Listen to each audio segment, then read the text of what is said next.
மிக முக்கியமான செய்திகளை பற்றி இந்த வீடியோல பார்க்கலாம் வாங்க. ஸோ பள்ளிக்கல்வித்துறையில மிக மிக முக்கியமான செய்திகள் நமக்கு கிடைக்கப்பட்டிருக்கு. என்ன அந்த செய்திகள்? டிஆர்பியில் வந்திருக்க முக்கியமான செய்திகள் என்னென்ன? ஸோ டிஆர்பியோடைய இன்றைய தகவல்கள். அரசு பள்ளியில் பார்த்தீங்கன்னா மாணவர்கள் உருவாக்கிய குறும்படங்கள் ஒளிபரப்பு, பள்ளிக்கல்வித்துறை வழிகாட்டு நெறிமுறைகளை வெளியிட்டிருக்காங்க. இதை பற்றி நம்ம பார்க்கலாம். 2000 பேருக்கு பார்த்தீங்கன்னா 13 ஆண்டுகளுக்கு பிறகு பணியாணை வழங்கப்பட்டிருக்கு. என்னன்றதை பற்றி இந்த வீடியோவில் பார்க்கலாம். 2013 டெட் பாஸ் பண்ணவங்களுக்கு உண்டான போஸ்டிங் எப்போ போட போகிறாங்க அதை பற்றி நம்ம பார்க்கலாம். பிஜிடிஆர்போடைய போஸ்டிங் எப்போ நடக்கும் அப்படின்றத பற்றியும் முக்கியமான கருத்துக்கள் இந்த வீடியோவில் ரெடியாக இருக்குது. பிஜிடிஆர்பி போஸ்டிங் யாருக்கெல்லாம் கிடைக்கும், போஸ்டிங் போடாதவங்களுக்கு என்ன நிலைமை அப்படின்றத பற்றி எல்லாமே இந்த வீடியோவில் நம்ம பார்க்கலாம். பிஜிடிஆர்பியோடைய தமிழ் எலிஜிபிலிட்டி டெஸ்ட் கண்டிப்பாக பாஸ் பண்ணால் மட்டும்தான் உங்களுக்கு பணி வாய்ப்பை கொடுக்குறாங்களா இல்லையா என்னன்றதை பற்றி எல்லாமே இந்த வீடியோவில் நான் உங்களுக்காக சொல்ல போகிறேன். மக்களே, நீங்கள் நம்மளுடைய சேனலை முதல் முறையாக பார்க்குறீங்க அப்படின்னா மறக்காமல் சப்ஸ்கிரைப் பண்ணி பெல்லை கிளிக் பண்ணி வச்சுக்கோங்க. அரசு பள்ளிகளில் மாணவர்கள் உருவாக்கிய சிறந்த 10 குறும்படங்களை தொகுத்து பள்ளிகளில் ஒளிபரப்பு செய்வதற்கான வழிகாட்டுதலை பள்ளி கல்வித்துறை தற்சமயம் வெளியிட்டுள்ளது. இது குறித்து பள்ளி கல்வித்துறை இயக்குனர் கண்ணப்பன் அவர்கள் மாவட்ட முதன்மை கல்வி அலுவலர்களுக்கு சுற்றறிக்கையை அனுப்பியிருக்காரு. தமிழகத்தில் 2022 மற்றும் 23 ஆண்டு அரசு பள்ளிகளில் 6 முதல் 9 வகுப்பு வரை பயிலும் மாணவர்கள் சிறா திரைப்படங்களை அவ்வப்போது திரையிட்டப்பட்டு வருகிறது. இது மாணவர்களின் படைப்பாற்றல், கற்பனை விமர்சிக்கும் திறனாக உள்ளிட்டிருக்கு. ஸோ இதை பார்த்தீங்கன்னா அரசு பள்ளிகளில் மாணவர்களுடைய நலனுக்காக பார்த்தீங்கன்னா இதை திரையிடலாம் அப்படின்ட்டு சொல்லிட்டு இந்த படங்கள் எல்லாமே தற்சமயம் போட போகிறாங்க. இது எல்லாமே பார்த்தீங்கன்னா மாணவர்களுக்கு அவர்களை மகிழ்ச்சியடைய செய்யறதுக்காக இதை செய்யறதா பார்த்தீங்கன்னா பள்ளி கல்வித்துறை சார்பாக முக்கியமான தகவல்களை கொடுத்துருக்காங்க. அடுத்து பார்த்தீங்கன்னா பள்ளி மாணவர்களுக்கு தனித்தனியாக என்னென்ன போட்டிகள் உள்ளன, வெற்றி பெற்றால் எவ்வளவு தொகை மாதம் தோறும் வழங்கப்படும் என்பது குறித்து ஒரு சில தகவல்கள் நமக்கு வெளியாக இருக்கு. என்ன அப்படின்றது பார்த்தீங்களா? ஸோ 8ஆம் வகுப்பு மாணவர்கள், 9ஆம் வகுப்பு மாணவர்கள், 10ஆம் வகுப்பு மாணவர்கள், 11, 12 வகுப்பு மாணவர்களுக்கு தனித்தனியாக போட்டித் தேர்வுகள் இருக்கு. பள்ளி மாணவர்கள் வெற்றி பெற்றால் எவ்வளவு தொகை மாதம் போரும் வழங்கப்படும் என்பது குறித்த தகவல்கள் தாங்க இது. ஸோ இது பார்த்தீங்கன்னா இந்த தகவல்கள் எல்லாமே நீங்கள் நோட் பண்ணி வச்சுக்கோங்க. உதவித்தொகைகள் எல்லாமே இவங்க எல்லாமே கொடுத்துட்டு வராங்க. So NMMS national means come merit scholarship இவங்க தாங்க அதை வழங்கிட்டு இருக்காங்க. ஸோ உதவித்தொகை மாதத்திற்கு 11-12 மாதத்திற்கு 1200 ரூபா, அதுலேருந்து 2000 ரூபா வரைக்கும் கல்லூரி படிப்புக்கு வராங்க. 9ஆம் வகுப்பு தகுதி முழு ஆண்டு தேர்வில் 80%, SC/STக்கு 50%, இந்த மாதிரி சம் டேர்ம்ஸ் அண்ட் கண்டிஷன் வச்சுருக்காங்க. இது எல்லாமே நீங்கள் கிளாரிட்டியாக செக் பண்ணிக்கோங்க. இதோடைய டீட்டெயில் எல்லாமே நான் உங்களுக்கு கொடுத்துருக்கேன், நீங்கள் செக் பண்ணிக்கோங்க. ஸோ தமிழகம் முழுவதும் அரசு பள்ளிகளில் பார்த்தீங்கன்னா போட்டி இந்த திருவிழா போட்டிகளை நடத்தணும் அப்படின்றத, கலை திருவிழா போட்டிகள் நடத்தணும், அது கட்டாயமாக்கியிருக்காங்க. ஸோ தமிழகம் முழுவதும் அரசு பள்ளிகளில் ஆகஸ்ட் 4 முதல் கலை திருவிழா போட்டிகளை கண்டிப்பாக நடத்தணும். தமிழகம் முழுவதும் அரசு மற்றும் அரசு உதவி பெறும் பள்ளிகளில் மாணவர்களுக்கான கலை திருவிழா போட்டிகள் ஆகஸ்ட் 4 முதல் நவம்பர் 28ஆம் தேதி வரை நடைபெற உள்ளது. இது குறித்து மாவட்ட முதன்மை கல்வி அலுவலர்களுக்கு தொடக்க கற்றல் கல்வி இயக்குநரகம் அனுப்பியுள்ள சுற்றறிக்கையில் இது குறித்து தகவல்கள் எல்லாமே வெளியிட்டிருக்காங்க. என்ன விவரம் அப்படின்னு பார்த்தீங்கன்னா, அரசு மற்றும் அரசு உதவி பெறும் பள்ளிகளில் கடந்த 3 ஆண்டுகளாக கலை போட்டிகள் நடத்தப்பட்டு வெற்றி பெற்ற மாணவர்களுக்கு பரிசுகள், சான்றிதழ்கள் வழங்கப்பட்டு வருகிறது. 1, 2 வகுப்புகள், 3, 4, 5 வகுப்புகள், 6, 7, 8 வகுப்புகள், 9, 10 வகுப்புகள், 11, 12 வகுப்புகள் என 5 பிரிவுகளாக பிரிக்கப்பட்டு பசுமையும் பாரம்பரியம் என்ற கருத்தில் போட்டிகள் நடைபெறும். கதை கூறுதல், வண்ணம் தீட்டுதல், மாறுவேடம், பேச்சு, திருக்குறள் ஒப்பித்தல், மெல்லிசை, நாட்டுப்புற நடனம், பரதநாட்டியம், மணல் சிற்பம், வில்லுப்பாட்டு, கிராமிய நடனம், இந்த மாதிரி பார்த்தீங்கன்னா கலை போட்டிகளை அவங்களுக்காக நடத்துகிறாங்க. ஸோ முதற்கட்டமாக பள்ளி அளவிலான போட்டிகள் ஆகஸ்ட் 4 முதல் நடத்தப்பட்டு 18ஆம் தேதி வரைக்கும் நடத்தப்படும். அடுத்து பார்த்தீங்கன்னா அது மாநில அளவுலையும் அதை கொண்டு போகிறாங்க, டிஸ்ட்ரிக்ட் அளவுலையும் கொண்டு போகிறாங்க. இதில் சிறந்த உணர்வுகளுக்கு கல்வி சுற்றுலா 25 மாணவர்கள் செலக்ட் செய்யப்பட்டு கல்வி சுற்றுலா அழைத்து செல்வதற்கு இதற்கான வழிமுறை நெறிமுறைகளையும் அரசு சிறப்பாக வெளியிட்டிருக்காங்க. அடுத்து பார்த்தீங்கன்னா சம வேலைக்கு சம ஊதியம் வழங்க கோரி இடைநிலை ஆசிரியர்கள் ஒரு பக்கம் போராட்டங்களை நடத்திட்டு வராங்க. ஸோ இது பார்த்தீங்கன்னா சம வேலைக்கு சம ஊதியம் வழங்க கோரி கால வரையற்ற போராட்டங்களை இடைநிலை ஆசிரியர்கள் சங்கங்கள் சார்பாக நடந்துட்டு வருதுங்க. இவங்க ஒரு பக்கம் வந்து பார்த்தீங்கன்னா, சென்னையில சம வேலைக்கு சம ஊதியம் வழங்குங்க.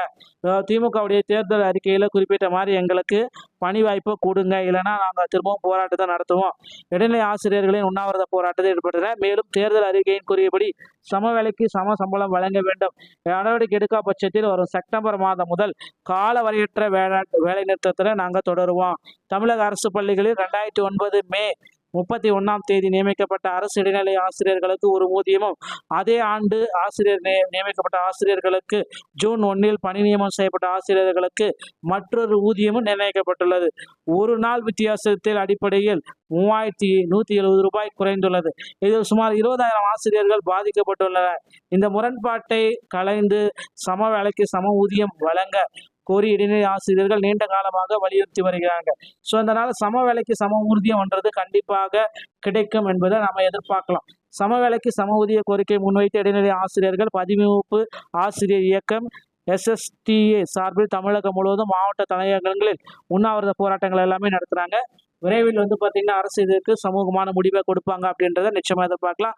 அடுத்து வந்து பார்த்தீங்கன்னா மிக மிக முக்கியமான ஒரு செய்தி நமக்கு வெளியா இருக்கு. என்ன அப்படின்னு பார்த்தீங்கன்னா 2013 டெட் பேட்சுக்கு உண்டான போஸ்டிங் விரைவில் போட இருக்காங்க. இது குறித்து முக்கியமான செய்திகள் அனைத்து நமக்கு கிடைக்கப்பட்டிருக்குங்க. 2025 PGDRB உடைய வேகன்சிஸ் வந்து பார்த்தீங்கன்னா உயர்த்தப்படுவதற்கு வாய்ப்புகள் அதிகமாக இருக்கு. தேர்வு தேதியை நமக்கு குறிப்பிட்டாங்க. விரைவில் நாம பொறுத்து நாம பார்க்கலாம். டிஆர்பி மற்றும் பள்ளிக்கல்வித்துறை சொந்தமான செய்திகள் அனைத்து நீங்கள் உடனுக்குடன் பெற நீங்கள் நம்முடைய சேனலோட இணைந்திருங்கள். மீண்டும் ஒரு நல்ல தகவலோட நான் உங்களை சந்திக்கிறேன். நன்றி, வணக்கம், தேங்க்யூ.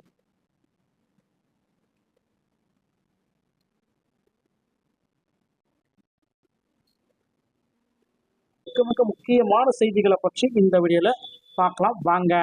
ஸோ பள்ளிக்கல்வித்துறையில மிக மிக முக்கியமான செய்திகள் நமக்கு கிடைக்கப்பட்டிருக்கு. என்ன அந்த செய்திகள்? டிஆர்பியில் வந்திருக்க முக்கியமான செய்திகள் என்னென்ன? ஸோ டிஆர்பியோடைய இன்றைய தகவல்கள். அரசு பள்ளியில் வந்து பார்த்தீங்கன்னா மாணவர்கள் உருவாக்கிய குறும்படங்கள் ஒளிபரப்பு, பள்ளிக்கல்வித்துறை வழிகாட்டு நெறிமுறைகளை வெளியிட்டிருக்காங்க. இதை பற்றி நம்ம பார்க்கலாம். 2000 பேருக்கு வந்து பார்த்தீங்கன்னா 13 ஆண்டுகளுக்கு பிறகு பணியாணை வழங்கப்பட்டிருக்கு. என்னன்றதை பற்றி இந்த வீடியோவில் பார்க்கலாம். 2013 டெட் பாஸ் பண்ணவங்களுக்கு உண்டான போஸ்டிங் எப்போ போட போகிறாங்க அதை பற்றி நம்ம பார்க்கலாம். PGTRB போஸ்டிங் எப்போ நடக்கும் அப்படின்றத பற்றியும் முக்கியமான கருத்துக்கள் இந்த வீடியோவில் ரெடியாக இருக்குது. PGTRB போஸ்டிங் யாருக்கெல்லாம் கிடைக்கும், போஸ்டிங் போடாதவங்களுக்கு என்ன நிலைமை அப்படின்றத பற்றி எல்லாமே இந்த வீடியோவில் நம்ம பார்க்கலாம். PGTRB தமிழ் எலிஜிபிலிட்டி டெஸ்ட் கண்டிப்பாக பாஸ் பண்ணால் மட்டும்தான் உங்களுக்கு பணி வாய்ப்பை கொடுக்குறாங்களா இல்லையா என்னன்றதை பற்றி எல்லாமே இந்த வீடியோவில் நான் உங்களுக்காக சொல்ல போகிறேன். மக்களே, நீங்கள் நம்மளுடைய சேனலை முதல் முறையாக பார்க்குறீங்க அப்படின்னா மறக்காமல் சப்ஸ்கிரைப் அண்ட் பெல்லை கிளிக் பண்ணி வச்சுக்கோங்க.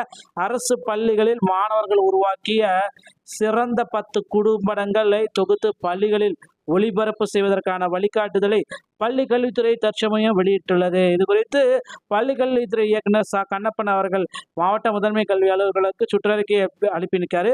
தமிழகத்தில் 2022 மற்றும் 23 ஆண்டு அரசு பள்ளிகளில் 6 முதல் 9 வகுப்பு வரை பயிலும் மாணவர்கள் சிறா திரைப்படங்களை அவ்வப்போது திரையிடப்பட்டு வருகிறது. இது மாணவர்களின் படைப்பாற்றல் கற்பனை விமர்சிக்கும் திறனாக உள்ளிட்டிருக்கு. ஸோ இதை வந்து பார்த்தீங்கன்னா அரசு பள்ளிகளில் மாணவர்களுடைய நலனுக்காக வந்து பார்த்தீங்கன்னா இதை திரையிடலாம் அப்படின்ட்டு சொல்லிட்டு இந்த படங்கள் எல்லாமே தற்சமயம் போட போகிறாங்க. இது எல்லாமே வந்து பார்த்தீங்கன்னா மாணவர்களுக்கு அவர்களை மகிழ்ச்சியடைய செய்யறதுக்காக இதை வந்து செய்யறதா வந்து பார்த்தீங்கன்னா பள்ளி கல்வித்துறை சார்பாக முக்கியமான தகவல்களை கொடுத்துருக்காங்க. அடுத்து வந்து பார்த்தீங்கன்னா பள்ளி மாணவர்களுக்கு தனித்தனியாக என்னென்ன போட்டிகள் உள்ளன, வெற்றி பெற்றால் எவ்வளவு தொகை மாதம் தோறும் வழங்கப்படும் என்பது குறித்து ஒரு சில தகவல்கள் நமக்கு வெளியா இருக்கு. என்ன அப்படின்றது பார்த்தீங்களா? ஸோ 8ஆம் வகுப்பு மாணவர்கள், 9ஆம் வகுப்பு மாணவர்கள், 10ஆம் வகுப்பு மாணவர்கள், 11, 12 வகுப்பு மாணவர்களுக்கு தனித்தனியாக போட்டித் தேர்வுகள் இருக்கு. பள்ளி மாணவர்கள் வெற்றி பெற்றால் எவ்வளவு தொகை மாதம் தோறும் வழங்கப்படும் என்பது குறித்த தகவல்கள் தான் இது. ஸோ இது வந்து பார்த்தீங்கன்னா இந்த தகவல்கள் எல்லாமே நீங்கள் நோட் பண்ணி வச்சுக்கோங்க. உதவித்தொகைகள் எல்லாமே இவங்க எல்லாமே கொடுத்துட்டு வராங்க. So NMMS national means come merit scholarship இவங்க தாங்க அதை வழங்கிட்டு இருக்காங்க. ஸோ உதவித்தொகை மாதத்திற்கு 11-12 வந்து மாதத்திற்கு 1200 ரூபா, அதுலேருந்து 2000 ரூபா வரைக்கும் கல்லூரி படிப்புக்கு வராங்க. 9ஆம் வகுப்பு தகுதி முழு ஆண்டு தேர்வில் 80%, SC/STக்கு 50%, இந்த மாதிரி சம் டேர்ம்ஸ் அண்ட் கண்டிஷன் வச்சுருக்காங்க. இது எல்லாமே நீங்கள் கிளாரிட்டியாக செக் பண்ணிக்கோங்க. இதோடைய டீட்டெயில் எல்லாமே நான் உங்களுக்கு கொடுத்துருக்கேன், நீங்கள் செக் பண்ணிக்கோங்க. ஸோ தமிழகம் முழுவதும் அரசு பள்ளிகளில் வந்து பார்த்தீங்கன்னா போட்டி இந்த திருவிழா போட்டிகளை நடத்தணும் அப்படின்றத கலை திருவிழா போட்டிகள் நடத்தணும். அதை வந்து கட்டாயமாக்கியிருக்காங்க. ஸோ தமிழகம் முழுவதும் அரசு பள்ளிகளில் ஆகஸ்ட் 4 முதல் கலை திருவிழா போட்டிகளை கண்டிப்பாக நடத்தணும். தமிழகம் முழுவதும் அரசு மற்றும் அரசு உதவி பெறும் பள்ளிகளில் மாணவர்களுக்கான கலை திருவிழா போட்டிகள் ஆகஸ்ட் 4 முதல் நவம்பர் 28ஆம் தேதி வரை நடைபெற உள்ளது. இது குறித்து மாவட்ட முதன்மை கல்வி அலுவலர்களுக்கு தொடக்க கற்றல் கல்வி இயக்குநரகம் அனுப்பியுள்ள சுற்றறிக்கையில் இது குறித்து தகவல்கள் எல்லாமே வெளியிட்டிருக்காங்க. என்ன விவரம் அப்படின்னு பார்த்தீங்கன்னா, அரசு மற்றும் அரசு உதவி பெறும் பள்ளிகளில் கடந்த 3 ஆண்டுகளாக கலை போட்டிகள் நடத்தப்பட்டு வெற்றி பெற்ற மாணவர்களுக்கு பரிசுகள், சான்றிதழ்கள் வழங்கப்பட்டு வருகிறது. 1, 2 வகுப்புகள், 3, 4, 5 வகுப்புகள், 6, 7, 8 வகுப்புகள், 9, 10 வகுப்புகள், 11, 12 வகுப்புகள் என 5 பிரிவுகளாக பிரிக்கப்பட்டு பசுமையும் பாரம்பரியம் என்ற கருத்தில் போட்டிகள் நடைபெறும். கதை கூறுதல், வண்ணம் தீட்டுதல், மாறுவேடம், பேச்சு, திருக்குறள் ஒப்பித்தல், மெல்லிசை, நாட்டுப்புற நடனம், பரதநாட்டியம், மணல் சிற்பம், வில்லுப்பாட்டு, கிராமிய நடனம், இந்த மாதிரி வந்து பார்த்தீங்கன்னா கலை போட்டிகளை அவங்களுக்காக நடத்துகிறாங்க. ஸோ முதற்கட்டமாக பள்ளி அளவிலான போட்டிகள் ஆகஸ்ட் 4 முதல் நடத்தப்பட்டு 18ஆம் தேதி வரைக்கும் நடத்தப்படும். அடுத்து வந்து பார்த்தீங்கன்னா அது வந்து மாநில அளவுலையும் அதை வந்து கொண்டு போகிறாங்க, டிஸ்ட்ரிக்ட் லெவலையும் கொண்டு போகிறாங்க. இதில் வந்து சிறந்த விளையாடுகளுக்கு கல்வி சுற்றுலா 25 மாணவர்கள் செலக்ட் செய்யப்பட்டு கல்வி சுற்றுலா அழைத்து செல்வதற்கு இதற்கான வழிமுறை நெறிமுறைகளையும் அரசு வந்து சிறப்பாக வெளியிட்டிருக்காங்க. அடுத்து வந்து பார்த்தீங்கன்னா சம வேலைக்கு சம ஊதியம் வழங்க கோரி இடைநிலை ஆசிரியர்கள் ஒரு பக்கம் போராட்டங்களை நடத்திட்டு வராங்க. ஸோ இது வந்து பார்த்தீங்கன்னா சம வேலைக்கு சம ஊதியம் வழங்க கோரி கால வரையற்ற போராட்டங்களை இடைநிலை ஆசிரியர்கள் சங்கங்கள் சார்பாக நடந்துட்டு வருதுங்க.